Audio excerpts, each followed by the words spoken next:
Hello दोस्तों, इस video में आपका स्वागत है। जैसे आप लोग बहुत दिन से आप जानना चाहते थे कि आपका रैंक कितना है, आपको कितना मार्क्स मिला तो कितना रैंक मिलेगा एक्सपेक्टेड, और उस रैंक से कहाँ कहाँ पीएचडी में अप्लाई कर सकते हैं, कौन कौन सा इंस्टीट्यूट है जो हम लोग एक्सेप्ट कर लेगा, इसके ऊपर पूरा वीडियो है।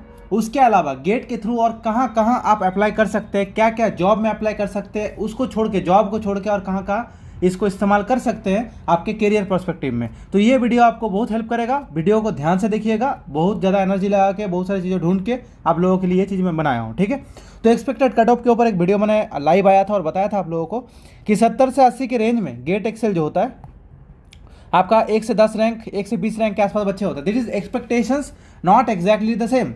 आपका रिजल्ट हो सकता है इससे बहुत वेरी कर जाए या थोड़ा बहुत वेरी कर जाए, बट एक एक्सपेक्टेशन जो प्रीवियस ट्रेंड रहा उसके ऊपर मैं बता रहा हूँ। ठीक है, 60 से 70 मार्क्स जो रहते हैं वो 100 ही रहते हैं। मतलब क्यों है ये वेरिएशन इतना नीचे आते आते इतना बढ़ क्यों जाता है? क्योंकि number of student in that particular marks is higher. मतलब आपका 50 से 60 स्कोर करने वाले बच्चे का संख्या ज़्यादा है एज़ कम्पेयर टू 70 से 80 करने वाले। तो इसलिए 1 से 10 बच्चे ही 70 से 80 के बीच में आते हैं। ठीक है, 50 से 60 के आसपास मान लीजिए कि 100 से 500, 700, 600 के आसपास आ जाते हैं। 40 से 50 में आपका 500 से 1000 हो सकता है, 1200 1300 भी चले जाए। ठीक है, और 30 से 40 जो है वो 1000 के ऊपर चले जाते हैं, 2000 तक भी टच कर जाते हैं, कभी कभी 2200 2500 चले जाते हैं। और 20 से 30 जो है उसके ऊपर जितने बच्चे हैं सब आ जाते हैं, क्योंकि जितना नीचे आइएगा नंबर ऑफ स्टूडेंट बढ़ते रहेगा, ट्रिमेंडसली बढ़ेगा। ठीक है, और ऊपर में नंबर ऑफ स्टूडेंट कम रहेगा पर्टिकुलर मार्क्स में। हो सकता है सेम मार्क्स बहुत सारे बच्चे स्कोर करें। तो अब बात है कि इससे गेट तो मैंने निकाल लिया, कहाँ कहाँ पीएचडी में अप्लाई कर सकते हैं और कौन कौन सा यूनिवर्सिटी हम लोगों का 2000 रैंक में भी एक्सेप्ट कर लेगा, 2500 रैंक में भी एक्सेप्ट कर लेगा, 500 में भी कर लेगा। बताइए, तो अगर आपका 1000 के नीचे रैंक है तो आप लोग एकदम टेंशन मत लीजिए, आप अच्छा रैंक है, आप बहुत जगह अप्लाई कर सकते हैं। क्या क्या स्कोप है सबके बारे में वीडियो बना रहा हूँ, ध्यान से सुनिएगा, स्किप करने का कोई मतलब नहीं है।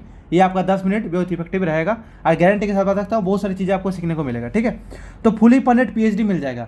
जितना बच्चे पूछ रहे थे कि सीएसआर में जितना मिलता है क्या उतना ही पैसा मिलेगा, डेफिनेटली जितना सीएसआर में पैसा मिलता है गेट के थ्रू अगर पीएचडी आपको मिलता है, इधर इस आईसी बेंगलोर, आईआईटी और एनआईटी और एनी आइजर्स और रिसर्च इंस्टीट्यूट, आपको फेलोशिप उतना ही मिलेगा। ठीक है, तो कुछ कुछ चीज़ें मैं बता दिया, जैसे IISc, IITs, NITs, IISER, CSIR lab, DBT lab, JNCASR, RCB, NII, NBSC, TIFR, NCBS Bangalore, CDFD, NIPGR, ILS, NIB, NABI, ये बहुत सारे रिसर्च इंस्टीट्यूट है, सब जगह अप्लाई कर सकते हैं। ठीक है, आपको junior research fellowship 37,000 per month आपको पैसा मिलेगा। उसके बाद 2 साल के बाद आपका जो काम किया उसके ऊपर आपका बेस करके आपका एक मीटिंग होता है, उसके बाद आपको सीनियर रिसर्च फेलो कर दिया जाता है, उसमें 42,000 पर मंथ हमको मिलता है। ठीक है, तो मोस्ट ऑफ द जो डीवीटी और आईसी आइजर्स हो गया, IISc Bangalore, IITs, CSI lab accept करता है गेट का स्कोर को, तो इसलिए ये इंपॉर्टेंट है। भले आप टॉपर हो ना हो सकता है टॉपर को ना मिले, आपको मिल जाए। ठीक है, 1000 वाले को, तो ये ध्यान रखिएगा। तो मैं कुछ कुछ आईएससी और आईआईटीज का मैं नाम लिख दिया हूँ, उसके साथ उसका डिपार्टमेंट और उसका कितना रैंक स्कोर उसको प्रेफर करते हैं। तो डेफिनेटली आईसी बेंगलोर में तो 200 को ही, टॉप 200 को एक्सेप्ट करते हैं। आईआईटी बॉम्बे का देखें तो हाँ 750 से 800 तक एक्सेप्ट कर लेते हैं बच्चे लोगों को। बट याद रखिएगा जो सिलेक्शन है is not only based on GATE score और रैंक, इट्स बेस्ड ऑन आपका इंटरव्यू कैसे हो रहा है, आपका वहाँ पर कितना अच्छा आप परफॉर्म किए, आपका जो रिसर्च इंटरेस्ट है, वो जो प्रोफेसर को आप अप्रोच करना चाहते हैं वहाँ पर वैकेंसी है कि नहीं है। उसके अलावा मल्टीपल फैक्टर मैटर करता है, सिर्फ इंटरव्यू मैटर नहीं करेगा, सिर्फ मार्क्स मैटर नहीं करेगा। तो पीएचडी एक बहुत डायनेमिक फील्ड है और आपको बहुत सारी चीज़ों के ऊपर देख के आपका पीएचडी एडमिशन होता है। तो ये लिस्ट दे दिया हूँ, आप हो सकता है आप स्क्रीनशॉट मार के रख दीजिए। जितना भी आईआईटी आप चाहते हैं कि जाना चाहते हैं पीएचडी करने, डिपार्टमेंट वाइज स्कोर वाइज मैं चार्ट बना दिया हूँ, यही आप लोगों को चाहिए था, ये मैं सब चिपका दिया हूँ। 1000 भी आपका अगर रैंक होगा तो आप यहाँ पर भर सकते हैं, क्योंकि मोस्ट ऑफ द आईआईटीज़ में 1000 1200 तक भी बच्चे 1500 तक अलाउ कर देते हैं। कुछ कुछ आईआईटीज़ तो 2000 तक अप्लाई कर देते हैं, मतलब अप्लाई कर सकते हैं। तो कोई चिंता की जरूरत नहीं। अगर गेट आप अच्छे 40 35 50 60 70 रेंज में, जितने भी रेंज है आपका कुछ रैंक होगा, उस रैंक के थ्रू अप्लाई, हाँ डेफिनेटली आप 3000 के ऊपर जा रहे हैं, 4000 के ऊपर जा रहे हैं, आपका मिलने का चांस बहुत ही कम है। ठीक है, मिलेगा ही नहीं। एनआईटीज़ का मैं लिस्ट देती हूँ कितना स्कोर लेते हैं। जनरली 500 के ऊपर ही जितना भी स्कोर वाले बच्चे होते हैं एनआईटी प्रेफर कर लेते हैं, इंटरव्यू के लिए बुलाते हैं। बाकी जैसे आपको आईआईटीज़ में है ऐसे एनआईटी में भी आपको इंटरव्यू में बेसिस में आपको लिया जाएगा। आपका रिसर्च इंटरेस्ट, आपका साइंटिफिक पोटेंशियल, आपका मतलब बहुत सारे फैक्टर मैटर करता है आपका पीएचडी एडमिशन में। ठीक है, तो पेपर हो ना हो, आपका एक्सपीरियंस हो ना हो, डजंट मैटर। आपका इंटरव्यू कैसे हो रहा है, आप कैसे कम्युनिकेट कर रहे हैं, साइंटिफिक पोटेंशियल कैसा है, आपका प्रेजेंटेशन स्किल कैसा है, बहुत सारी चीज़ें मैटर करता है, गिन नहीं पाइएगा, अब मैं बोल भी नहीं पाऊंगा। ठीक है, लेकिन आपका इनिशियल बेसिस तो यही होता है, तो आपका ये चीज़ ध्यान रखिएगा। ठीक है, डिपार्टमेंट वाइज मैं बोल दिया हूँ। आप केमिस्ट्री के डिपार्टमेंट में अप्लाई कीजिए, बायोटेक के डिपार्टमेंट में अप्लाई कीजिए, बायो साइंसेज के डिपार्टमेंट। बहुत सारे बच्चे केमिस्ट्री में अप्लाई नहीं करते, ये गलती मत कीजिएगा, क्योंकि केमिस्ट्री में बहुत सारा बायोलॉजिकल काम होता है।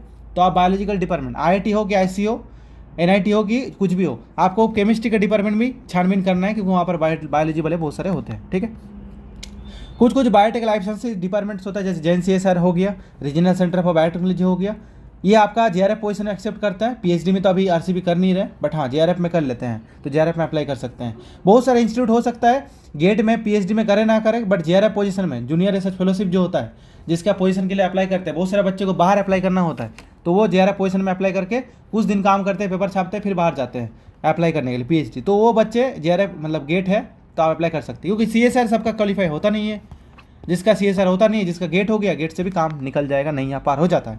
बाकी रिसर्च इंस्टीट्यूट्स है और यूनिवर्सिटीज़ भी है जहाँ पर गेट स्कोर एक्सेप्ट करते हैं। JRF और प्रोजेक्ट पोजीशन जो निकलते हैं डिफरेंट रिसर्च इंस्टीट्यूट में, CSIR, DBT, ICMR लैब्स में, वहाँ पर गेट का आपका स्कोर कोई भी एक नेशनल एग्जाम का क्वालिफिकेशन मांगता है, तो आप ये दे सकते हैं, आपके लिए वैलिड रहेगा।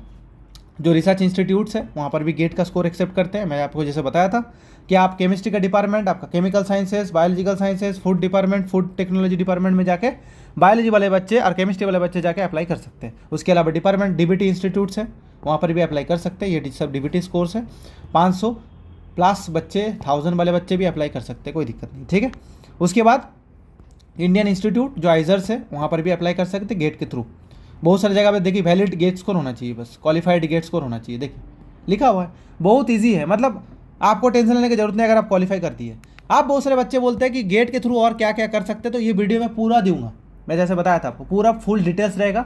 10-15 मिनट का वीडियो है, आपके लिए बहुत इफेक्टिव रहेगा। ठीक है, अगर आप नए नए गेट आपका आंसर की निकला है, आपको पता चल रहा है कितना स्कोर हो रहा है, तो जितना भी आपका गवर्नमेंट इंस्टीट्यूट है सब जगह आप गेट स्कोर के थ्रू अप्लाई कर सकते हैं जॉब्स के लिए। जो बच्चे सोचते हैं कि मास्टर्स के बाद जॉब जाना है, तो देखो भाई कहाँ कहाँ रिक्रूटमेंट होता है गेट के थ्रू। DRDO में हो जाता है, साइंटिस्ट पोजीशन निकलता है। ISRO में हो जाता है गेट के through. Bhabha atomic research centre bark, आप लोगों को सबको पता है, साइंटिस्ट का पोस्ट निकलता है, वहाँ पर आप गेट के थ्रू डायरेक्ट इंटरव्यू में भी जा सकते हैं, आपको एग्जाम देने की जरूरत नहीं पड़ेगा। CSIR लैब्स है, वहाँ पर भी JRF पोजीशन में जा सकते हैं। डिफरेंट PhD प्रोग्राम्स है, वहाँ पर जा सकते हैं। DBT में जा सकते हैं, डायरेक्ट ICMR लैब में जा सकते हैं। तो जितना भी आपका गेट खुल जाता है, गेट देने के बाद आपका गेट खुल जाता है different PhD JRF position jobs के लिए, तो आप ध्यान रखिएगा। ठीक है, उसके बाद जैसे आपको लोग बताया था कि junior research fellowship, project position government और प्राइवेट लैब्स में आप अप्लाई कर सकते हैं। TIFR, IC Bangalore, DBT lab, CSIR lab, जहाँ पे भी जाइए 31 से लेकर 42 इवन 50-60,000 तक मिलता है, मैं देखा हूँ बच्चे लोगों को। तो गेट क्वालिफाइड होना चाहिए, गेट क्वालिफाइड अगर नहीं है, कट ऑफ से ऊपर मार्क्स आपका होना चाहिए। ठीक है, वो सर्टिफिकेट आप डाउनलोड करके रख लीजिएगा, सब जगह अप्लाई करने के लिए आपको जरूरत पड़ेगा। PSO sectors, public sector job जो होते हैं, पब्लिक सेक्टर अंडरटेकिंग्स गेट के थ्रू लेते हैं, जैसे IOCL हो गया, ONGC हो गया, गेल हो गया, BPCL, भेल हो गया। केमिस्ट्री के लिए IOCL, ये आप जो जाके पेट्रोल पंप पे तेल भराते हैं, जो तेल आता है वो कौन है? केमिस्ट्री वाले, बायोलॉजी वाले बंदे होते हैं वहाँ पर, क्योंकि बायोफ्यूल मार्केट में बहुत ज़्यादा चल रहा है अभी। इसका प्रोडक्शन के लिए, इसका R&D के लिए लोग चाहिए, कहाँ से आएंगे? केमिस्ट्री डिपार्टमेंट, बायोलॉजी डिपार्टमेंट से आएंगे। मैथ के बारे में बच्चे भी जरूरत पड़ता है। 12 लाख से 15 लाख LPA, मतलब 15 लाख पर एनम। ठीक है, इतना पैकेज आपको मिल जाता है अगर आप गेट क्वालिफाई करते हैं PSO सेक्टर में जाने के लिए। बट एक चीज़ ध्यान रखिएगा, एक जगह 2 जगह अप्लाई करके आपको पोजीशन नहीं मिलेगा, आपको मल्टीपल जगह मल्टीपल टाइम डेली अप्लाई करना पड़ेगा, तभी जाएगा आपका जॉब मिलने का, PhD मिलने का चांस बढ़ेगा। ऐसा नहीं कि 1-2 जगह, 10 जगह, 20 जगह अप्लाई कर लिया और आपको लग रहा है कि आपको हो जाएगा, ये गलतफहमी है। आपको अप्लाई सब जगह करना है, इंटरव्यू सब जगह देना है, आपको लर्निंग कैपेसिटी बनेगा, आपको पता चलेगा इंटरव्यू में अपीयर कैसे होना है, आपको पता चलेगा कि इंटरव्यू बोलना कैसे है, डर चला जाएगा। जो बच्चे लोगों को डर होता है इंटरव्यू के लिए, वो भी चला जाएगा। उसके अलावा बहुत सारे बच्चे बाहर अब्रॉड में जाना चाहते हैं, तो गेट क्वालिफाई करके JRF में घुस जाओ, JRF करते करते PhD अप्लाई करो बाहर में, और जब PhD एप्लीकेशन फॉर्म भरो तो गेट का स्कोर डाल दो। क्यों? गेट के थ्रू भी एडमिशन होता है अब्रॉड में, बहुत सारे बच्चे लोगों को पता नहीं कैसे। देखो, गेट के थ्रू आपका MTech में एडमिशन होता है, गेट के थ्रू आपका PhD में एडमिशन होता है, इवन अब्रॉड में भी होता है कुछ यूनिवर्सिटी, जैसे आपका जर्मनी में TU म्यूनिक, उसके बाद हेडेलबर्ग यूनिवर्सिटी, आपका सिंगापुर में national university of Singapore NTU, Australia में मोनाश यूनिवर्सिटी IIT बॉम्बे के साथ कोलैब है, यूनिवर्सिटी ऑफ मेलबोर्न, ये सब जगह में आप गेट का स्कोर के थ्रू डायरेक्ट इंटरव्यू जा सकते हैं। तो ये सब चीज़ें बहुत मैटर करते हैं। इवन जब आप डैट स्कॉलरशिप जर्मनी में जब पीएचडी करने जाइएगा तो डैट स्कॉलरशिप चाहिए होता है, और डैट स्कॉलरशिप के लिए आप अप्लाई कीजिएगा तब भी एप्लीकेशन के लिए आपको गेट का स्कोर आपका वैलिड रहेगा। तो ये सब जगह में अप्लाई कर सकते हैं। एमटेक करना है, अगर एमएससी कर लिए, नहीं तो बीटेक का अगर बच्चे जो कर लिए हैं उसको एमटेक करना है तो एमटेक के लिए डायरेक्ट आप गेट का स्कोर देकर अप्लाई कर सकते हैं। फेलोशिप 12,500 के आसपास मिलता है, तो बहुत सारे बच्चे एमटेक अप्लाई करते हैं आईआईटीज में, आईआईसी बेंगलोर में, ठीक है। उसके बाद teaching and assistant professorship job. तो कुछ प्राइवेट यूनिवर्सिटीज़ जो होते हैं, गवर्नमेंट में तो सीएसआर नेट का ही क्वालिफिकेशन मांगते हैं, बट प्राइवेट यूनिवर्सिटी में गेट का स्कोर मांग लेते हैं कि गेट अगर आपके पास है तो आपको अपॉर्चुनिटी दिया जाएगा असिस्टेंट प्रोफेसरशिप के लिए। और उसके अलावा भी आप अगर प्राइवेट कोई कोचिंग इंस्टीट्यूट में पढ़ाने जा रहे हैं, जैसे बहुत सारे कोचिंग इंस्टीट्यूट है, वहाँ पर भी आपका कोई नेशनल एग्जाम क्वालिफिकेशन मांगता है, सीएसआर नेट, गेट कुछ, तो आपके पास अगर कुछ होगा तो आप वहाँ पर भी अपॉर्चुनिटी मिलेगा। टीचिंग के लिए भी आपको अपॉर्चुनिटी मिलेगा, क्योंकि देखिए सब जगह आपको पैसा मिल ही जाएगा, आपको सैलरी मिल ही जाएगा। डिपेंड करता है आपका क्या जॉब है, आपका क्या चाहते हैं आप, उसके अनुसार आपको डिसाइड करना पड़ेगा, ठीक है। लिंक्डइन में आप अप्लाई कर सकते हैं, बहुत सारे पोस्ट निकलते रहता है। समरी अगर मैं इन समरी बताऊं 10 मिनट में देखो पूरा चीज़ बता दिया, इतना क्रिप्स इतना छोटा चीज़ आपको कोई नहीं बताएगा, इतना कम टाइम में, ठीक है। पीएचडी एडमिशन के लिए आपको हेल्प करेगा, पीएसयू जॉब के लिए हेल्प करेगा, रिसर्च फेलो के लिए जो रिसर्च पोजीशन होता है वहाँ अप्लाई कर सकते हैं, डीआरडीओ, साइंटिस्ट, इसरो, बार्क, यहाँ पर जो गवर्नमेंट इंस्टीट्यूशन है, रिसर्च इंस्टीट्यूट, वहाँ पर अप्लाई कर सकते हैं। एमटेक में अप्लाई कर सकते हैं, टीचिंग और फैकल्टी जॉब के लिए अप्लाई कर सकते हैं, अब्रॉड पीएच बाहर में पीएचडी अप्लाई करने के लिए हो सकता है। और स्टार्टअप एंटरप्रेन्योरशिप में भी कभी कभी, जैसे बायरेक होता है, डीबीटी, ट्रिपल बी हो, डीबीटी का इंस्टीट्यूट है जहाँ पर इंक्यूबेशन होता है एंटरप्रेन्योरशिप बिजनेस, वहाँ पर भी आपको गेट का स्कोर लग जाता है। तो ऑल अराउंड मैं आपको पूरा डिटेल में बता दिया। उसके बाद और कोई इन्फॉर्मेशन आपको चाहिए कमेंट में लिख दीजिए। उसके अलावा आप ईमेल कर सकते हैं, मुझे व्हाट्सअप कर सकते हैं। प्रेम पूर्वक आदरपूर्वक तहे दिल से आपका बहुत बहुत धन्यवाद। और डिस्क्रिप्शन में बाकी मैं सब लिंक दे दूंगा, और पहले जो वीडियो वो भी देख लीजिएगा।